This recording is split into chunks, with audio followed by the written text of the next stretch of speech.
This Choircast podcast is brought to you by the book Used to Go to Church, Rethinking God on the Front Line of Life's Tragedies by Nick Felicities. As a first responder chaplain for over 23 years, Nick blends firsthand accounts of tragedy with opportunity for raw self-examination and reflection.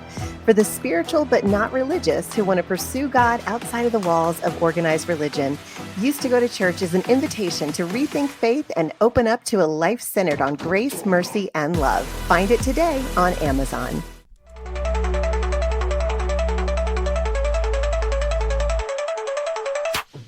Welcome to the Unbelief Podcast, your journey, actually our journey together beyond inherited beliefs to a spirituality that works for you. I'm your host, Jeremy. I'm a deep skeptic, also a pastor. We can fix that later, right? No? All right. Another book club episode of the podcast is here. We are closing in on the very end of the part of the Exodus story that we're going to be talking about. We're ending at the 10 Commandments. That will be the next episode because today we are actually in this sort of in-between space between when Moses leads the people out of Egypt and when the 10 Commandments happen. 10 Commandments are fascinating and I can't wait to get there. But this in-between spot, man, it's got so much good stuff in it. We're going to look at Exodus chapter 17, and it's very different than what you think. Exodus chapter 17 begins with this moment where, you remember, we had this pattern where things got hard, the people complained, Moses asked to God, God helped out, things got better. And then we repeat the pattern again. That's what happens at the beginning of 17. It says there's no water for people to drink. And so they say, give us water to drink. Moses is sort of at the end of his rope, right? If you've ever been in a position like this where people are constantly complaining, you understand. At some point, you're like, just stop. Can you just stop complaining? Stop bothering me all the time. And that's what Moses says, right? Moses says, why do you quarrel with me? Why do you test the Lord? But the people are thirsty, right? Which is legitimate, right? They're complaining about a legitimate need, but they are complaining nonetheless. And so, Moses does a thing, does the next part.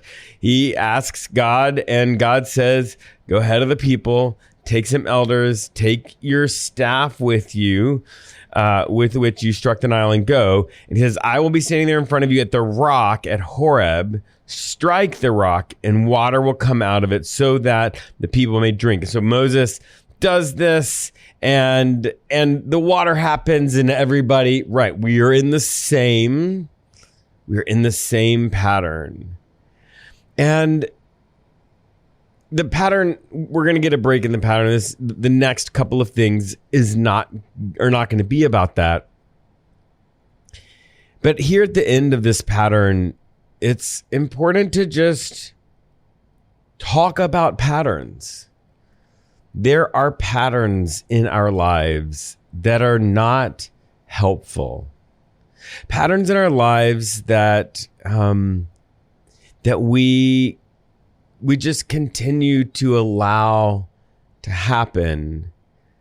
And a lot of times we won't recognize them as patterns until we just step back and we say, hang on. Okay, what are the destructive, negative patterns that I experience in my life? Where are those? And we can look at those. We can look back and we say, okay, yeah. This is what happens. I get really excited about a new idea and I don't plan. I just jump into it. I buy the stuff for the idea. And then I realize I don't know how to use this stuff. This is complicated. This is way more difficult than I thought.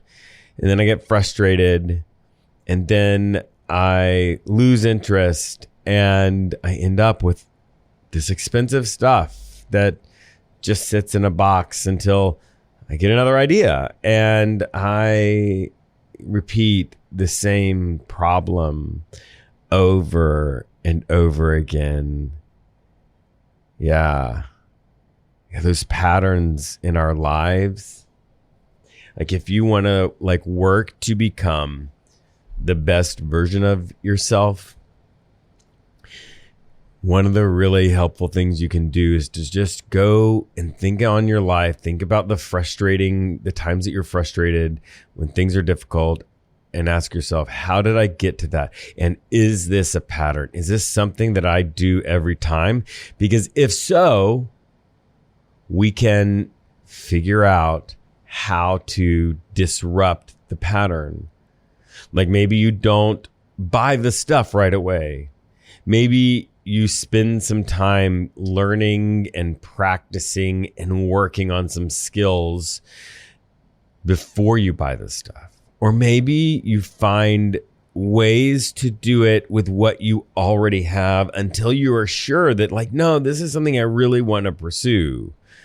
Yeah, maybe you find a way to disrupt the pattern early on so that you chart a new course, right? So that you chart a better, a more healthy place and disrupt the negative patterns. Yeah.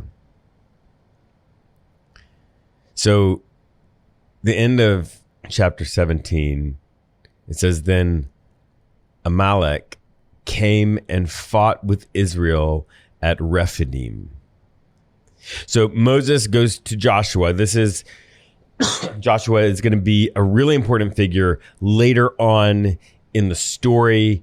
But Moses says to Joshua, choose some men for us and go out, fight with Amalek. Tomorrow I will stand on the top of the hill with the staff of God in my hand.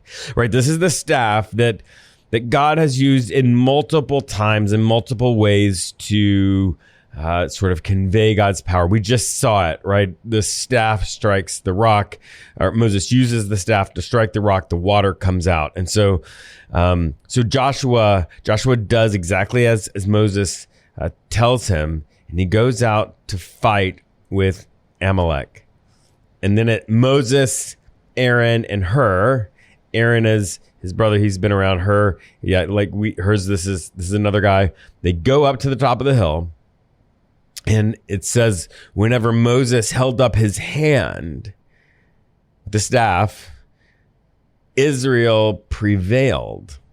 But when he lowered his hand, Amalek prevailed. Now, battles take a long time. So clearly Moses can't hold up his hand through the whole battle. But the problem is, if his hand's not held up, they're not winning. So what do? There's some MacGyvering, some innovation that happens. It says Moses' hands grew heavy, so they took a stone out and put it under him. He sat on it.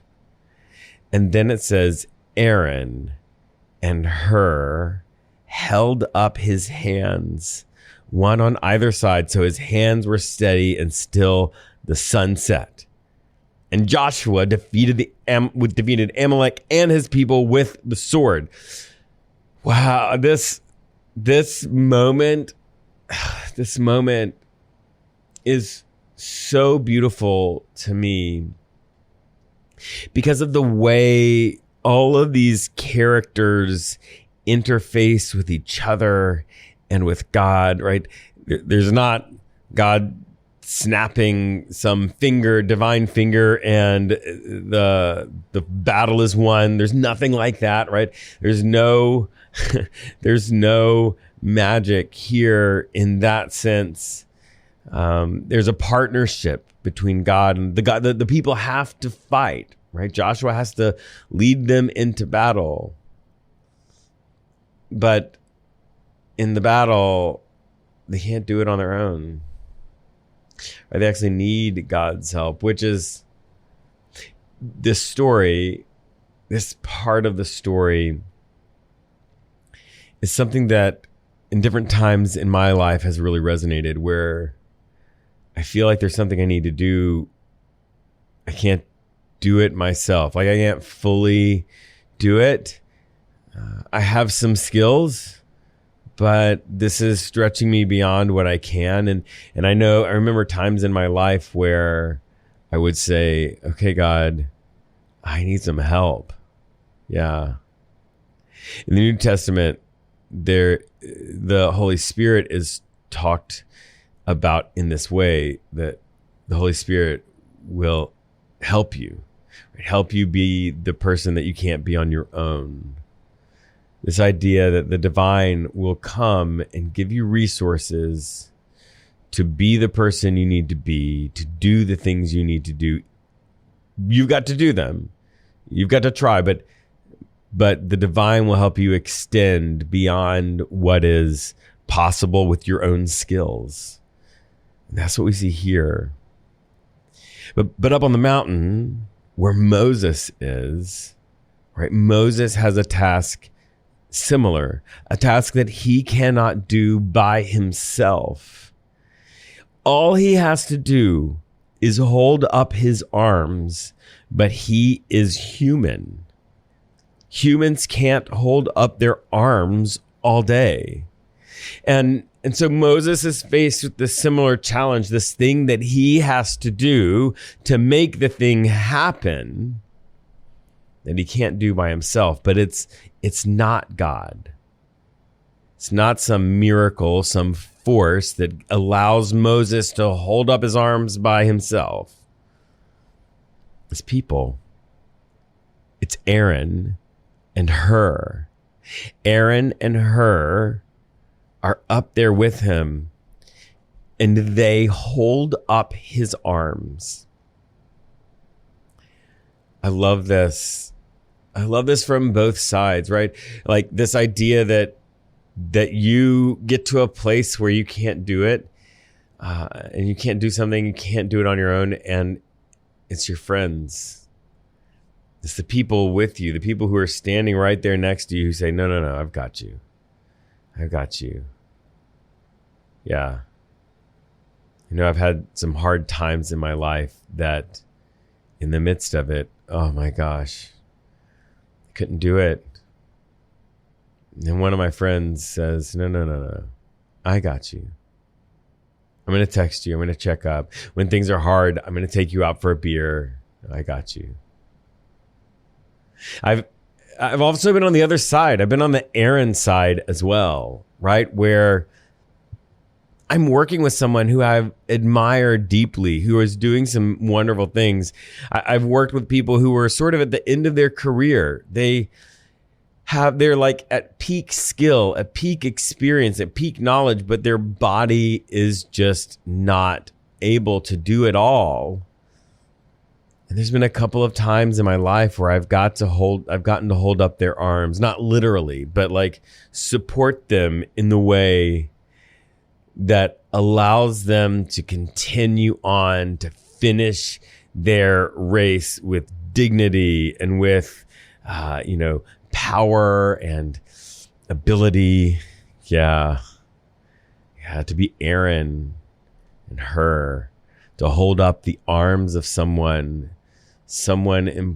just who has a life of significance, a purpose that is really important.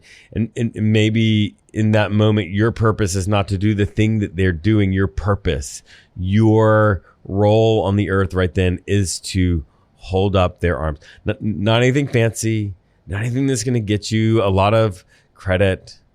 They're just going to hold up their arms. It's going to stand there while they're doing their things and support them. Yeah, the story, gosh, every time it hits hard for me. So this ends though, after they finish, they have a moment of like celebrating and not just celebrating, but like marking this moment. And the way they do it is really interesting, right? In Egypt, it probably would have been marked with a stela that would have talked about the battle and the Pharaoh and all of this stuff, but that's not what happens here. Instead, they build an altar to God, and the victory is marked by this sacred altar. It's marked by this thing that points to God, which is, I don't know, it's beautiful. It's beautiful because the person that's going to be remembered, it's not Moses. It's not Joshua or Aaron or her. This thing that marks this victory just shows that God was there and God did the thing, which I think is really interesting, because there are times in the spiritual life where you encounter a moment where you realize, I really didn't do, like, I know that this happened, but it wasn't me. It was the universe, it was God. And there's a tendency to take credit for it, right? To be like, oh, yeah. That I did something really amazing. But they don't here. They don't. Ugh. Okay, so now we get to chapter 18. Jethro, the priest of Midian. You might remember this when Moses killed the guy and hid the body, and then was discovered. He fled out of Egypt and settled with Jethro, and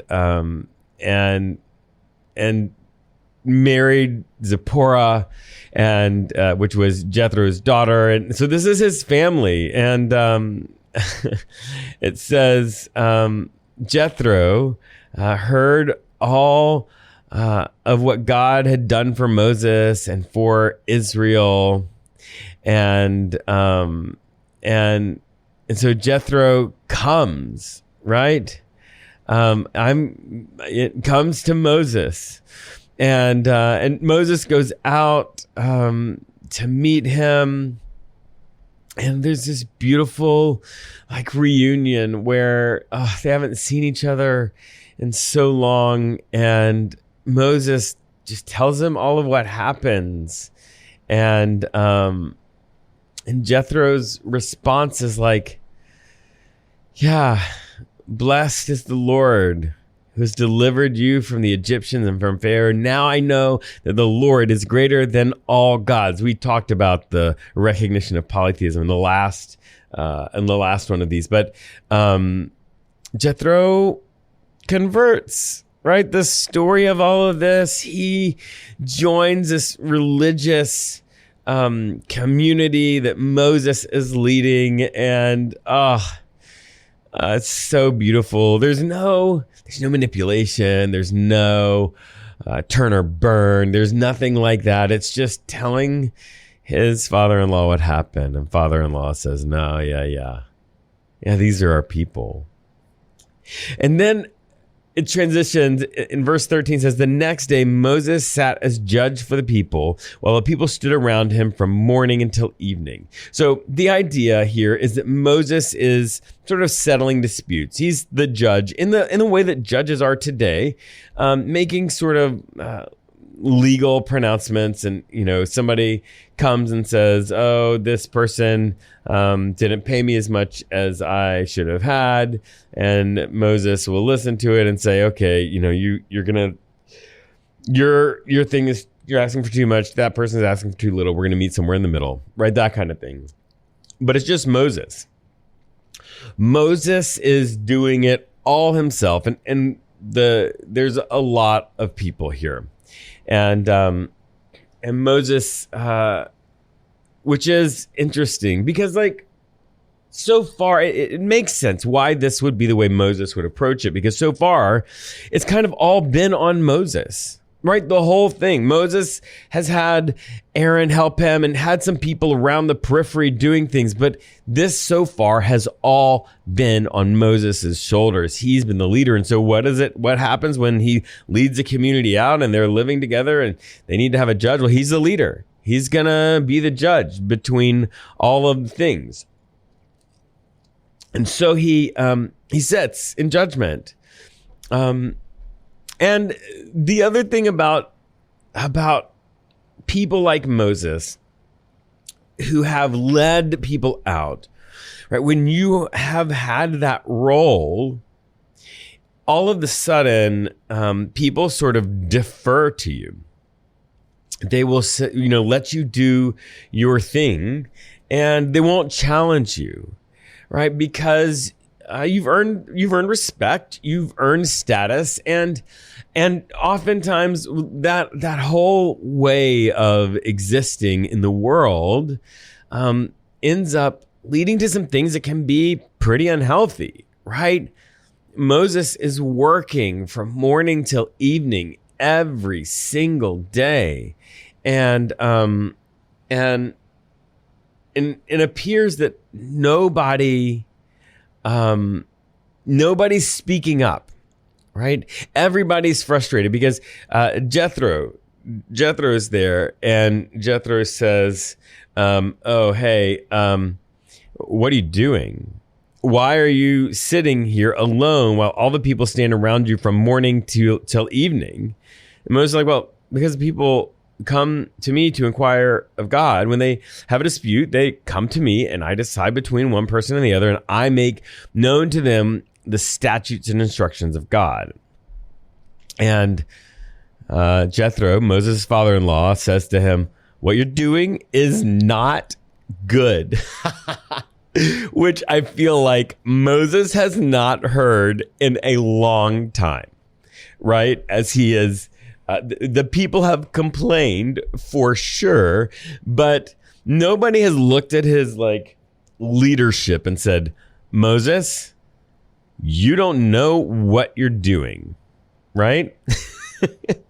And Jethro comes, father-in-law, right? And he's lived with Moses through the really hard times. Like, he's been there when Moses wasn't Moses yet. And he is unimpressed, right? Unintimidated by all the things that Moses has done, and the plagues, and the parting of the Red Sea. Like, Jethro was like, "No, this is Moses." And he looks at him, he's like, "Dude, what are you doing?" What you are doing is not good. Oh my gosh. Everybody needs a Jethro in their life. Am I right? Like, everybody needs somebody who just doesn't buy into any of the BS, right? Doesn't buy into any of the marketing, and can look at you and say, "Stop. Are you kidding me? Are you kidding me with this? This is a bad idea." Yeah, and so Jethro's that for Moses. What you are doing is not good. He says, "You will surely wear yourself out, both you and these people, for the task is too heavy for you. You cannot do it alone." I love this, right? It's going to wear you out and these people with you, because everybody's standing around. This is important stuff. Somebody's got to decide. Somebody's got to do the thing, the judge thing. And if it's only Moses, everybody's just going to be sitting around, standing around, waiting, getting irritated, and yeah, they're in the desert, irritated and hot, right? That is not a good combination. And so Jethro's like, "Look," says, "Listen to me. I'm going to give you counsel, and then God be with you." He's like, "I'm going to tell you what you should do. It's going to be your choice, right? You and God talk about this if you need to talk about God, but you don't need to talk about God, because I know what you need to do." And he says, "Teach them, but find some other people to delegate it to. Let them deal with all of the mundane stuff, and you only get the big stuff." So it will be easier for you, and they will bear the burden with you. Yeah.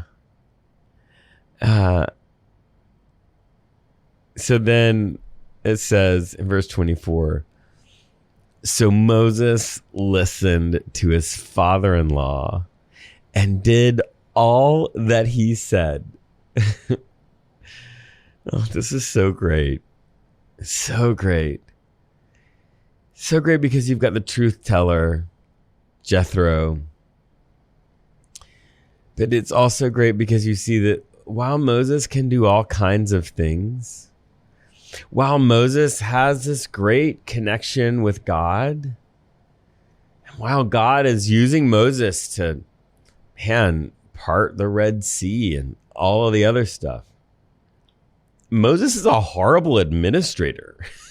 He doesn't know how to actually do the thing that you have to do when you are leading a people. And he does it the best way he knows how, but it's not good. It's not good. But what you discover here about Moses is that Moses really does want the best. And Moses has the sort of supernatural power of self-reflection, right? I can reflect on what's going on. I can see my own deficiencies. My guess is also Moses was probably very tired. that helped him see his own deficiencies. But Moses can see himself and his problems for who he is and for what they are, and he can spot good advice when he sees it. He's not too haughty or arrogant to say, oh, no, I know best about everything. Because he doesn't. We don't. You don't. I don't know best about everything. I mean, sometimes we want to trick ourselves and make ourselves think that we are good at everything, but we're not.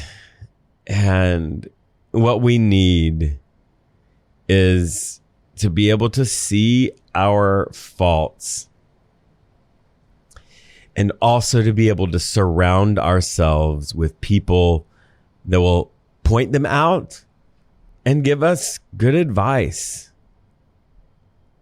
Those things are just, they're invaluable. And when you find those people, man, you got to hold on to them. You got to hold on to them for dear life because you've got to have those people that can point out your flaws, that you can hear you can hear what's going on. And then for some people, this is the hardest step. Somebody calls them out, shows them their flaws. Maybe they can see it, gives them the advice, but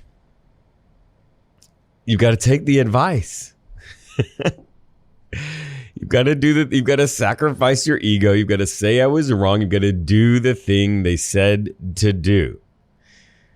Man, that can be so hard, right? And so I'm thinking right now, I think all of us, if we look at ourselves or we look at our life, we probably have one of these three things that we need to work on, maybe all of them. And so I just want to sort of put this out there. I want you to think about, do you have the truth tellers in your life? Do you have the people who will push back against you and just name it, say, no, that's not cool. And we'll say, what you probably need to do is this. Yeah. If you don't, it's time to think about why not? Have you pushed them away? Have you ignored them? Have you found somebody like that and just sort of left them behind? Yeah. Or maybe you're in this place where you need to think about, have I stopped being able to honestly see myself? Right? Am I only seeing myself as good, intelligent, powerful, whatever it is? And there are people pointing stuff out to me that I am just not paying attention to.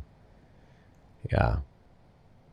Maybe you need to tap in to ask God or the universe or the divine, whatever, to give you that supernatural power of self-reflection, the ability to see yourself for who you are, the good and the bad. Or Maybe you know the bad. Maybe you've had somebody point it out and you're like, yes. And they've told you the thing. You're like, yes, I know. That's what I need to do. I need to, be more healthy. I need to whatever. And then you just haven't taken the advice. Maybe the thing that you need to work on right now is you need to say, actually, okay, I'm going to give up resisting this. I'm going to do the thing I need to do. Yeah. I find that also oftentimes a lot of that will happen in community. It's one of the things I love about our not church community. It's a place where we find spiritual beliefs and practices that work for us. It's like church in that we do that together. We're there for each other, but nobody's telling you you're going to hell for doing the wrong thing or believing the wrong thing. If you're a person that could use that kind of community, I think you'd love it. You can go to patreon.com/skepticpastor. That's patreon.com/skepticpastor. And you will find that you can subscribe for $3. We charge $3 because, we're not going to ask you to give us 10% of your income. And you pay for what you get. If it doesn't work for you, just stop paying. You've only lost $3. But I think you're going to really love it. Hey, and wherever you're listening to the podcast, if you give us all the stars, maybe write a text review, that really helps us spread the word and get discovered by new people. That's it. That's the podcast. Shout out to the Choir Network, to Patheos, to Matthew and Keith, who make everything happen. Now, get out of here. Go do something to make the world a better place. Okay? We'll see you next time.